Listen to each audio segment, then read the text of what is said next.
పిచ్చోని మనము మాత్రం ఏమంటాం. సరే అని సపరేట్ కూకోవాల్సిందే కానీ మూడు చోట్ల 3 రాళ్ళు కొట్టిండు.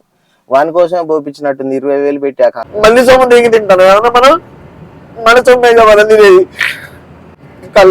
చల్లబడ్డాలి కళ్ళు అన్ని